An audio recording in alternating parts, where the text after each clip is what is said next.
As you can tell, it's a pretty loud leak. All right, so today I'm going to show you guys how to change the body O-ring on a Luxe TM40. So this is a gun that got dropped off at the shop, and it has a loud body leak. And so one of the things you can do to determine that this is the actual problem is when you gas the gun up, it has a very loud leak. So let's hear this one.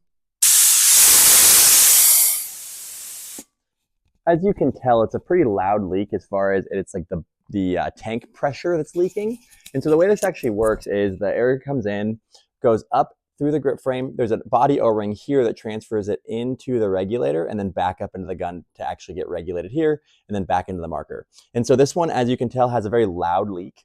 If it's ever like a small leak or like it's seeping, that's generally not the body plug O-ring. Essentially the body O-ring is like the one that is tank pressure venting, so it's very, very loud. So in this story, what actually happened with this gun is the guy said he banged it on the ground and then it started leaking like so. The first cue that it's incorrect is they didn't actually have the front lock clipped in place, so the grip frame was probably slightly loose but functioning, and so when they banged it, it probably damaged that O-ring. So that's the first part of it. What you'll actually need to do this repair is you will want to have some grease for the O-ring, the replacement O-ring, and probably a pick to get it off. You can do it with just the O-ring and grease. You probably don't need the pick, but it's a little bit easier. So first thing we're going to do is disassemble the marker, which would be sliding this back. This one is already slid back because, again, came in that way. We're going to go ahead and lift the lip cap, which is going to degas the marker. Go ahead and pull that out. Now we're going to pop up the back assembly like so. Click it all the way forward. That's going to unlock it. And now we can separate the grip frame from the body. So we can go ahead and set the body down for now. And now let's just check out this little O-ring. You'll notice that O-ring's missing. It's actually not missing. It's pushed down below where it should be sitting. And so if this ever happens, you do want to change this O-ring out. Like it's going to be loose and wiggle around because it's been stretched out. So we just want to replace that. We don't want to try to use the same one. Let's grab our replacement O-ring. As you can see, it's this guy right here. We'll go ahead and slip that on. And then we'll go ahead and put a little bit of grease on it, just so it slides in the hole a little better, much more likely to seal that way.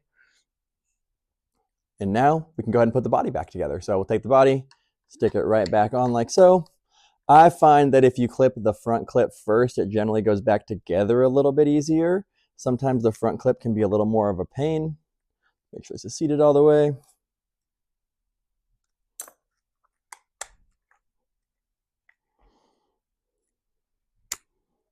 Boom, that one's all clipped together now. Take the back one, lock it down.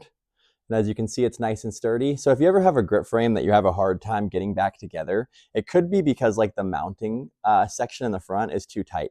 And so to actually change that, so say your grip frame's like a little bit loose and you want to tighten it up, you'd be tightening these two set screws with a 1/16 inch Allen wrench. You just basically want to do it like a tire, where it's a little bit on each one until it's as snug as you want.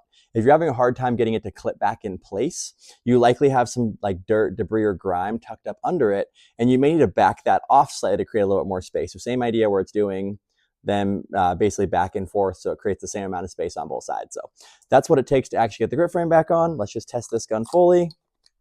Put the bolt back in it, screw the tank on.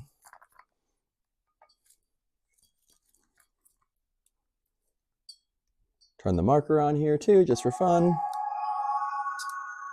And I just gassed it up, and as you can see, we no longer have that big grip leak, and the gun is fully assembled, seems to be functioning. Oh, I'm going to go ahead and test this marker just to make sure it's still shooting. Look at that, we have a fixed TM40 grip frame leak. Please post any comments if you have any questions. Catch you guys next time.